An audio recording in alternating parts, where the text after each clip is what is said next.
What's up, everybody? This is Mike here at Rogue Comics, and things seem to be working. Okay, let's not jinx it. Let's not jinx it. This is the final new comic book day stream for the month of July. It is July 28th right now. Tomorrow will be July 29th. And oh, good, Cole's pitching. Now, traditionally, it's also, by the way, it's also the 5th Wednesday of the month. There was one on the 1st, 8th, 15th, 22nd, and now the 29th, that'll be the 5th. And usually what happens with the comic book companies is they will put out odds and ends. What they'll do is they'll put out anthologies, they'll put out annuals, whatever. That is the case with DC. With Marvel, however, just another week. And that's good. That is a good thing. So, let me take a sip of this, and then we will get started. It's so good. You will need to prepare yourself because the DC section portion of this stream will be long. So I'm going to take another sip. And if you got a drink, make sure you got one. It's going to be long. We're going to have to get through it. I'll try not to ramble a lot. But we'll be able to do it together. Okay? Here we go. Batman Superman, World's Finest. This is the 2020 annual. As such, it is number 1. And you can see there that we have John Kent and Alfred. Remember Alfred? Remember when Alfred was alive? That was that was a good time. We should go back to those days. Or maybe bring them back, you know? Originally, according to Tom King, who was writing Batman at the time, he originally wasn't planning on killing Alfred. He just wanted it to be one of Scarecrow's,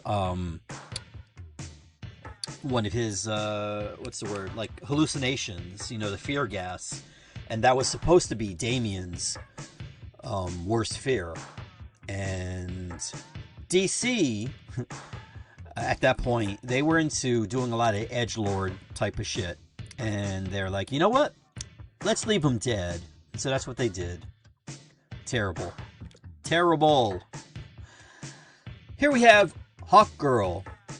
Oh, sorry. What's the full title? The full title is DC's Hawkgirl Summer. And this is the anthology that I was speaking about earlier. And there are, I want to say, at least 8 stories, individual stories in here. One of them may or may not be featuring Hawkgirl. Perhaps. Guillaume March did this cover. Oh, by the way, Dan Mora did this cover. Because, I mean, again, he always has to be doing a cover with DC. Mind you, that's not a criticism. Let him. Let him. His art recently has been next level. So I'm good with that. But this is Guillaume March. Here we have Detective Comics 2026 Annual Number 1. You know, it's weird. The way they used to do it back in the days is the annuals had actual numbers. So this could have been Detective Comics Annual Number 32 or something, you know, depending on how many numbers there have been for annuals. But here, number 1s, they got to have it be a number 1. So there we go. Number 1, 2026. Nicola Scott did this cover. Guest starring Lobo. And by the way, I finally actually did see Supergirl, and it was okay. I mean, I've seen Supergirl in the CW, so, and also the Helen Slater movie from the 80s. And this was on par with those. I mean, it's consistent, you know? The one thing I didn't like that kind of almost ruined the movie for me, and I'm going to say it. It's going to be quick, so if you don't want to hear any spoilers, hold your ears. But as far as Lobo's concerned, where were the dolphins? It would have been a much better movie had the dolphins been in there, but yeah, that was the only thing that disappointed me. Justice League Night Vision Special #1, where you see Batman and Lex Luthor team up, as it says here, to save reality. Gasp. Now this is Mark Waid, Joshua Williamson, and I don't know why I'm looking at the TV. I have a phone right next to me. Weird. It is. Wait, where's DC? Wow. Okay.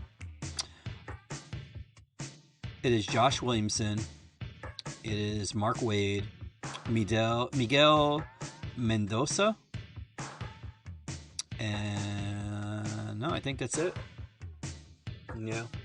Well, also Fajardo Jr. does the colors.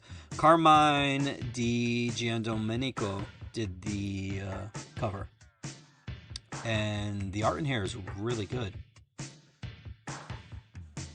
And last, yes, I did say last. Told you it was going to be long. Last but not least, Superman Annual Year 1000 #1. Please, please stop. Please stop with this. Here you will see what happened to Superman after DC's KO. Eddie Barrows did the cover here. Mind you, the only thing I want them to stop is all of this side stuff. You know, year 1000. Like, ridiculous. Josh Williamson did the writing in here too. Eddie Barrows and Yasmin Putri did the art. And yes, please, more of this. It is really, really good. Really good. So DC may only have 5 books this week, but the majority of them were really good. The Hawkgirl Summer thing I didn't read. I did thumb through it. There was some good art in there, but the other books all had good art. And let's see, you know what? I didn't mention it, but the the Batman Superman World's Finest had art by Clayton Henry.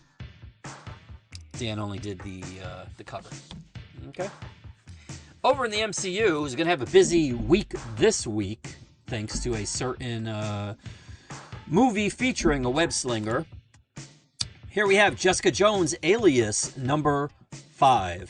Final issue of this Red Band series with a gorgeous David Mack cover for you. Right there. Look at that. As I click over, there was also this Andrea Sorrentino cover, but I gotta say, I prefer this one. I mean, this is okay, but this is really good. Yeah. Yes. Okay. Moving on. Bishop, #2. #2. Is this going to be... Let's see. Why do I do this to myself? Yeah, I guess. 5 issues. So this will be a 5-issue miniseries. This is issue #2. Saladin Ahmed and Reese Hannigan. Oh, and Mario Santoro handle the writing and the art duties. David Paratore did this cover, which I dig. And then this cover here is by Aco. I don't know how to pronounce that. One of these days, I was thinking about it. I'm like, you know what? I'm going to go through and I'm going to chat GPT all of these names for the proper pronunciation, but I never do. And here's a David Nakayama color block blue variant featuring Bishop.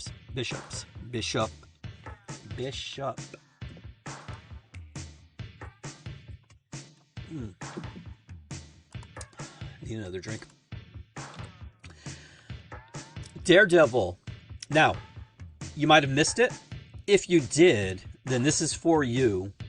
This is the 4th printing of Daredevil #1. And this is what they're calling the Marvel Television 4th printing variant. And then there will also be, in case you missed number 1, you're like, hey, I missed number 1. What about number 2? Well, guess what? Number 2.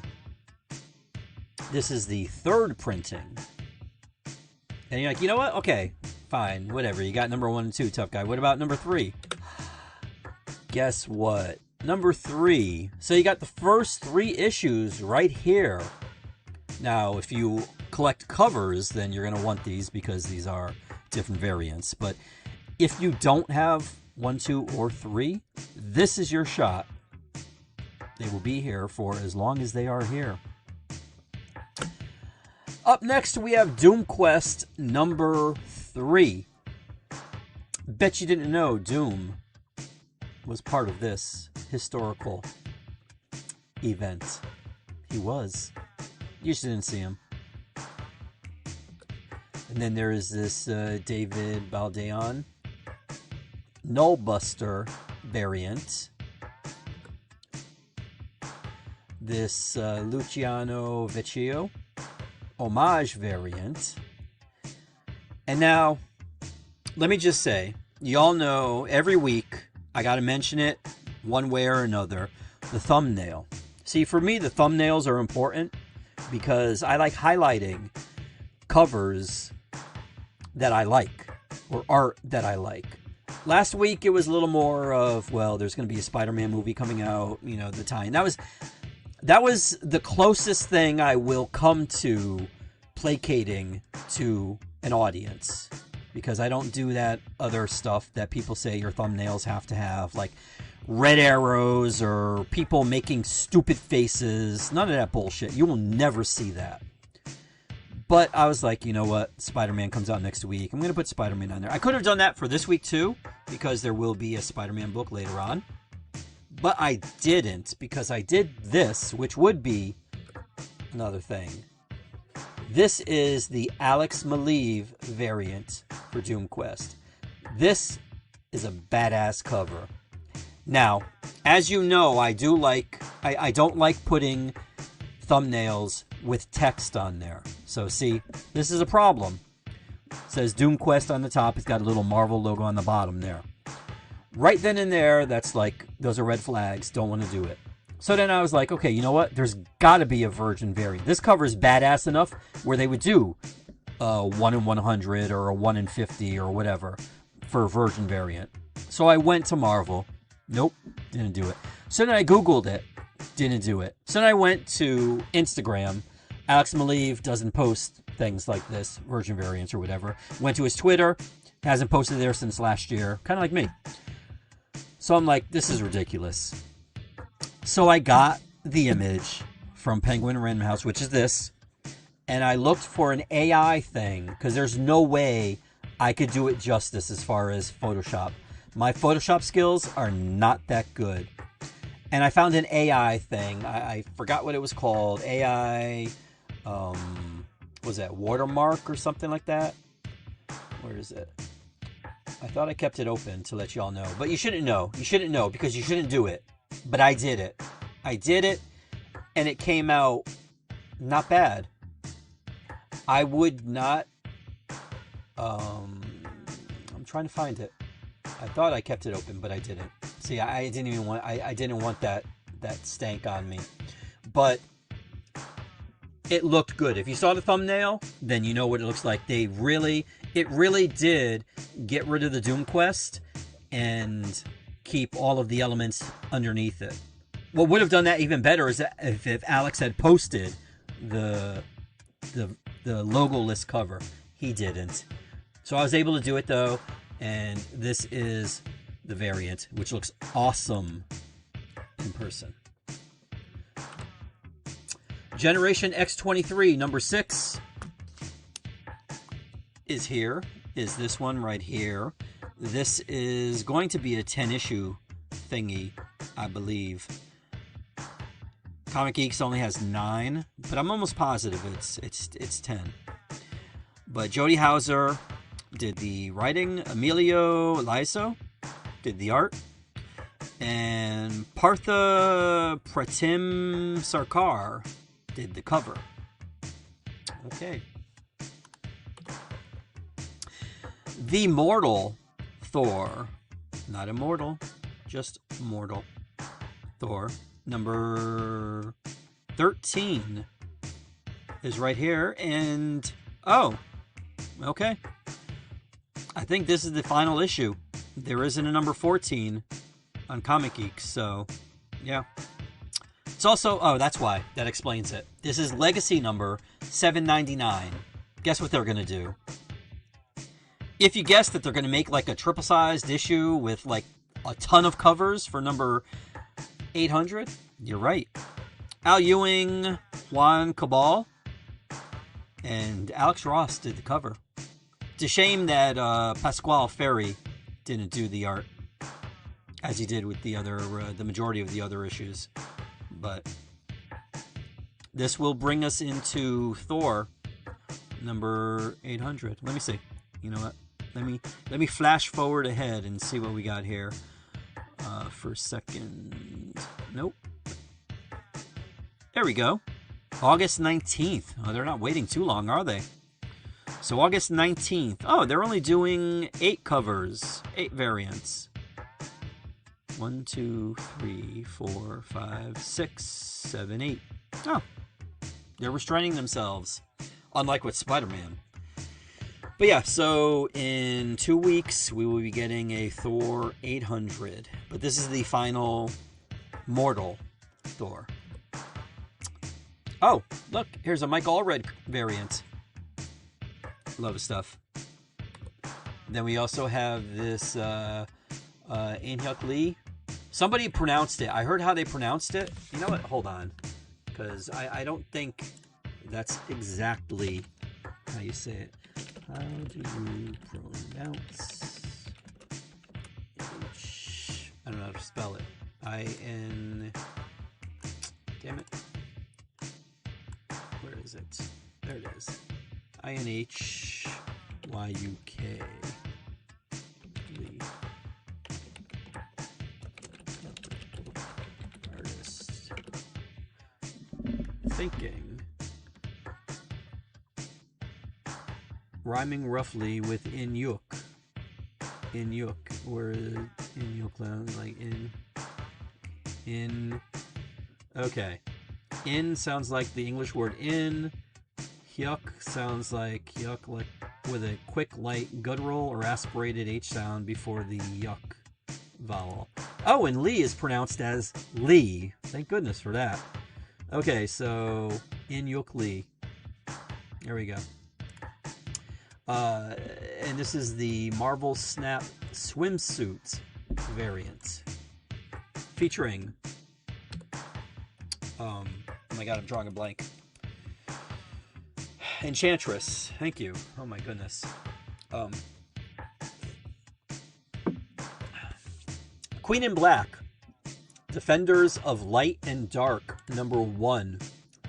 And this, I believe, features Cloak and Dagger. Oh, as you can see there, though. Hold on. It looks like it has Monica Rambeau. Let's see. Queen in Black. Unleash the heroes. Beta Ray Bill is the only hero in Midgard who remembers Hela, the goddess of death. But does that mean he and his team can counter a Queen in Black? Meanwhile, Tony Stark's all-new black metal armor is the ultimate weapon against Null, god of the void. And does he have command of his own defense squad? This all leads to the mission that'll decide the outcome of the Queen in Black saga. Well, that didn't tell me anything. So we got Beta Ray Bill, got Photon, looks like Venom, or Agent Venom, or what's his name? Flash. And I don't remember from the Russian team, Darkstar, maybe? And there's Iron Man, and I don't know who that is. There's somebody right... Oh, actually on League of Comic Geeks has the UPC, but right in the bottom, right-hand corner, I can't see who that is here. Beta Ray Bill, Iron Man, Anti-Venom, Agent Anti-Venom.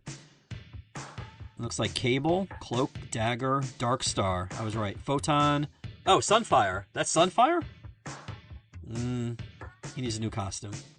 Okay, there we go. And this is number 1. There's also this Peach Momoko variant. Now, when I happened to be on Instagram, I think I was sending a message to somebody. I saw a reel where apparently there was some sort of outrage about this cover because of the way Peach has Cloak looking like, I don't know, and Dagger is looking almost like they said Cloak was looking menacing and Dagger was looking restrained or something. I don't know if they did another. What I'm saying, you know what? I have the cover. Hold on a second. I didn't even bother looking. What's up, Hosea? Hey, look. It says it on the screen. Cool. Hold on one second. I'm going to see this cover. Hold on.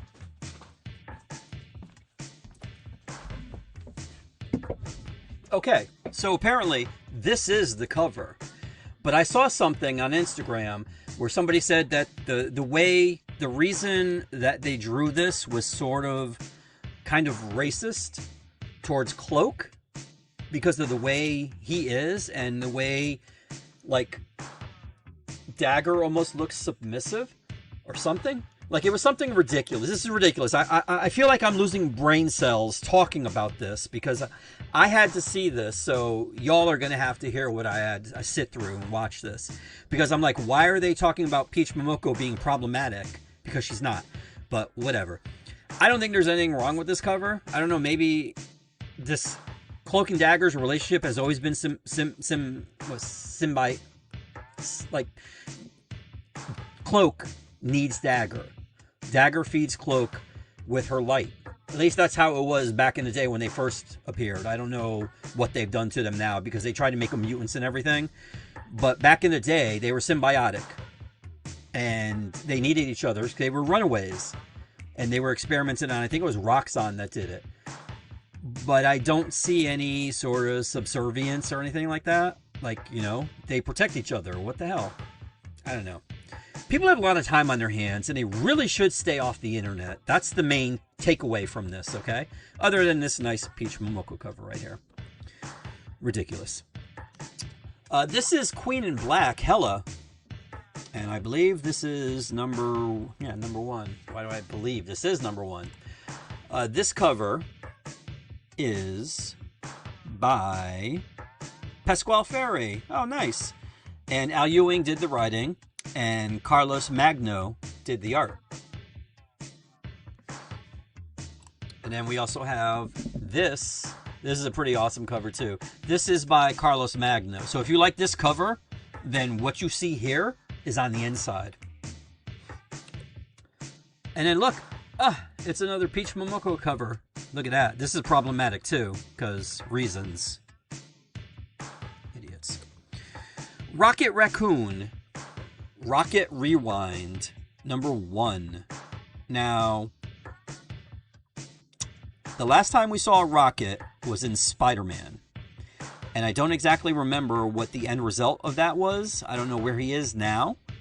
But I can tell you that there are 4 stories in here.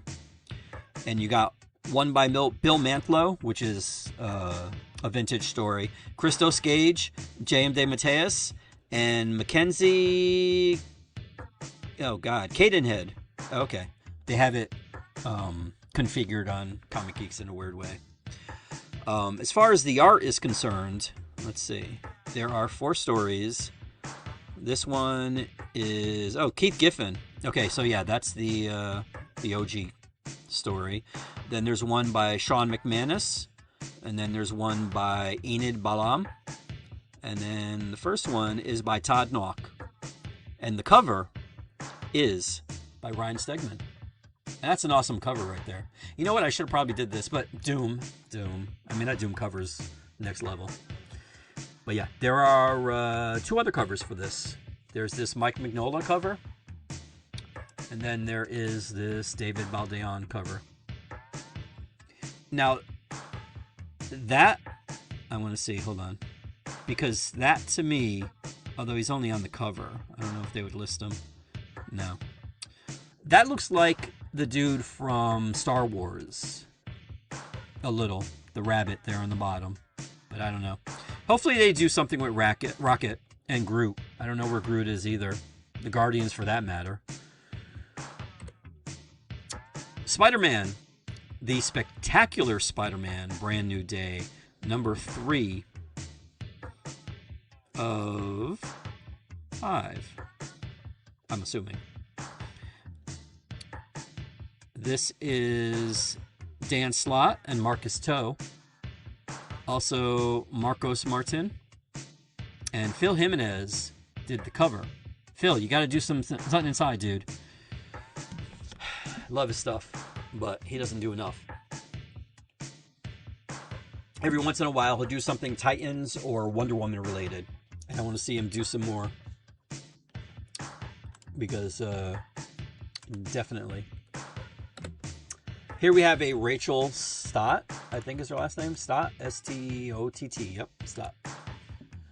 And this looks like a Mr. Negative brainwashed, I guess. He used his powers on the Punisher. And of course, all these characters will be featured in a movie that comes out at the end of the week called Brand New Day. Ultimate Impact Reborn, number 3. And let's see.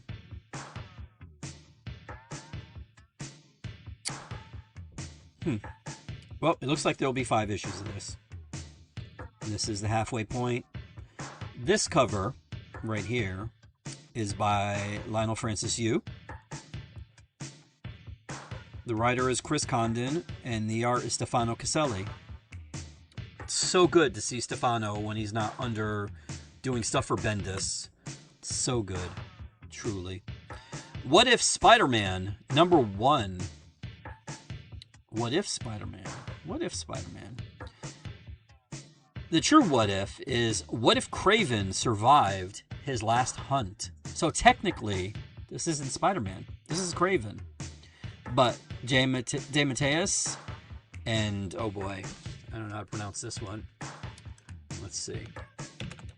Y-I-L-D-I-R-A-Y.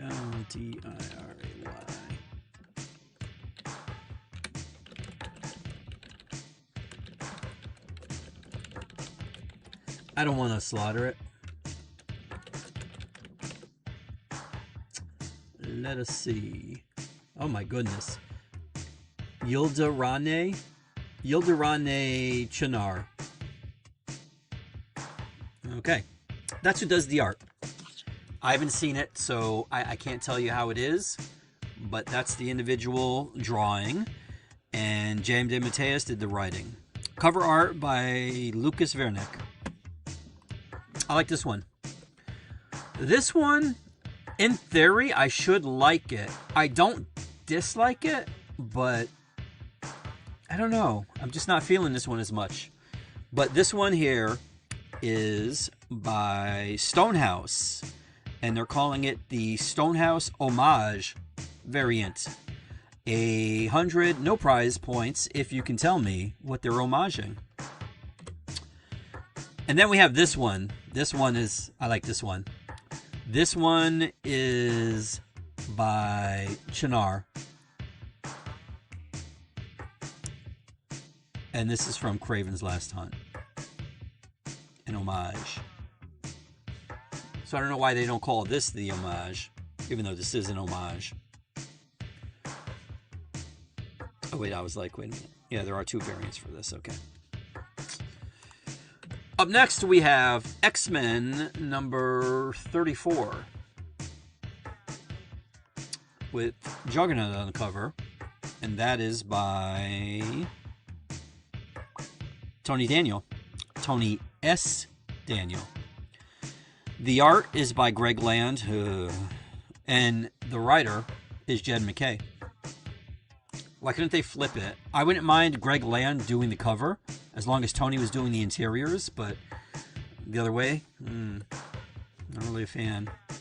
And then there are these following variants. Alexander Lozano, 80s Colossus variant. This In-Hyuk Lee Marvel Snap swimsuit variant featuring Ilyana. This David Messina variant. And I think that's it. That is it. There was a Colossus, not Colossus, a Juggernaut variant. It was a 1 in 25. I really, really, really wanted to get that, but I don't sell 25 copies of X-Men. But it looked really cool. It was by Will Robson. It looked really good. And last, but not least, for this week, for Marvel, X-Men Outback, number 2. This one has a couple variants too. But the issue is by Steve Orlando. The art is by Steven Segovia. And this cover is by Russell Dauterman. I don't see... Let me see. Maybe I just don't see her. No, she's not there. Well, at least we don't have the idiot with cards. We have Psylocke, Storm, Dazzler, and Wolverine. Actually, that idiot wasn't in the X-Men. He wasn't created around this time.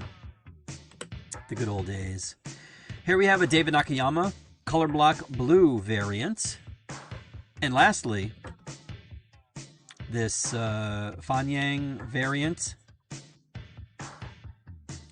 Now, I was looking for a Virgin version of this, but I went with the Doom cover, which is badass. But I do have a bunch of these. Let's see.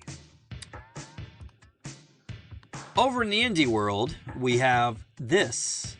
This is Street Fighter versus the Valiant universe. For those of you that might not be familiar with the Valiant universe, they have Bloodshot, they had Exo Man of War, they have Harbinger, they had Turok. I don't know what they have now. I can tell you that IDW is putting their stuff out, even though I don't see them under IDW. Let me see. Which is weird. I don't see...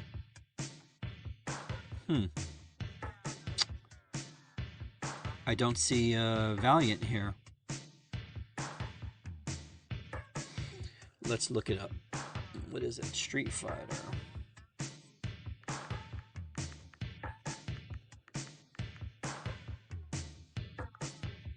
Versus... Oh, there's going to be a bunch because they have Street Fighter fight everybody. But I don't know why it doesn't...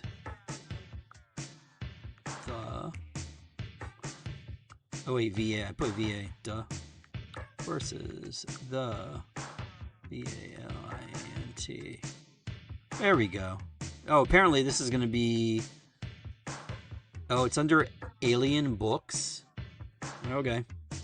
Two iconic entertainment franchises from the 90s unite for the most unexpected comics crossover of 2026.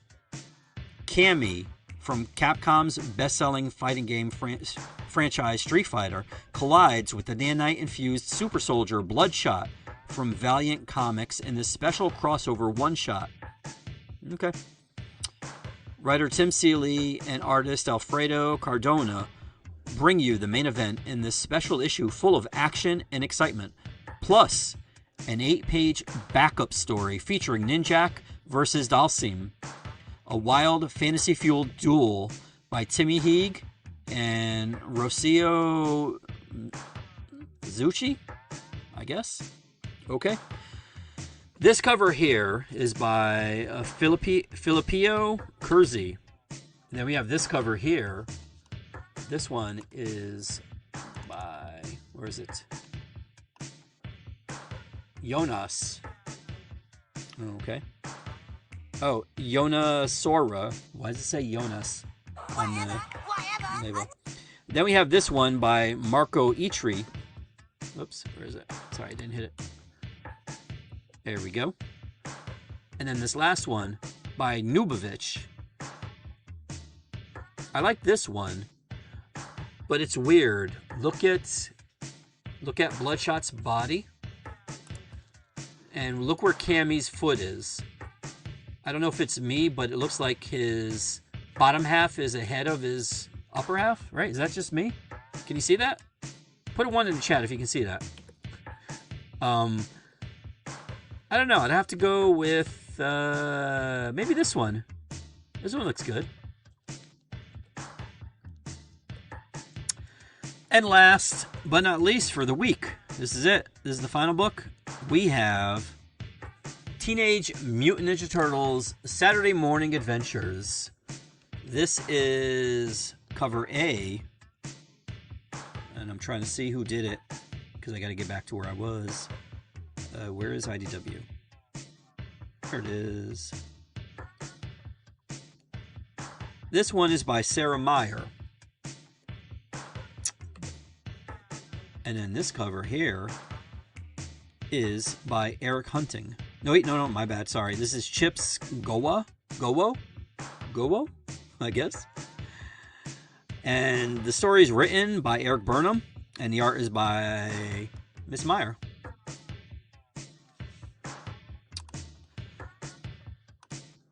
And that, my friends, brings us to the end of this stream.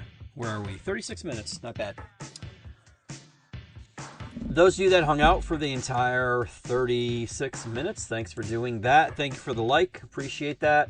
If you're watching on the rewatch, thanks for that also.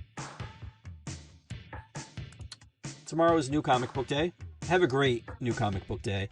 If you saw anything during this 36 minutes that you might want to get, then by all means, feel free to get in touch with me. The ways to do that are right on the screen there. direct.me/RogueComics is the easiest. All you got to do is hit a button. It brings you to whatever social media you participate in. Send me a message because I'm on all of them. And get in touch with me. Let me know what covers you want. I can hold them for you till you get here tomorrow, whether it's after work or whatever. I would be more than happy to do it for you. Or if you want to do it the old-fashioned way, then go to Facebook. At Facebook, it's Rogue Comics CT. And you can send me a message through there. Instagram, Twitter, and TikTok, it's Rogue Comics. Every once in a while, I feel like, you know what? You should get back on Facebook and try to reclaim the Rogue Comics name, because the individual that has it, number one, they stole it from me. Because I don't remember why I had changed the name, or I did something with the name, or I wanted to separate my personal Facebook from the stores or whatever it was. I don't remember. And in that very short amount of time that I switched the names, somebody had taken Rogue Comics, and they don't use it. There's nothing on there, but you know, whatever. I don't care. Zuckerberg, whatever he's gonna do, let him do it. Anyways, that's it for me. Thank you for watching. Have a great New Comic Book Day. Have a great week. Enjoy Spider-Man Brand New Day if you are going to see it this weekend. And please, no spoilers. I won't be able to see it until Saturday. But, yeah. Hopefully I'll be back next week. And as always, have a great New Comic Book Day.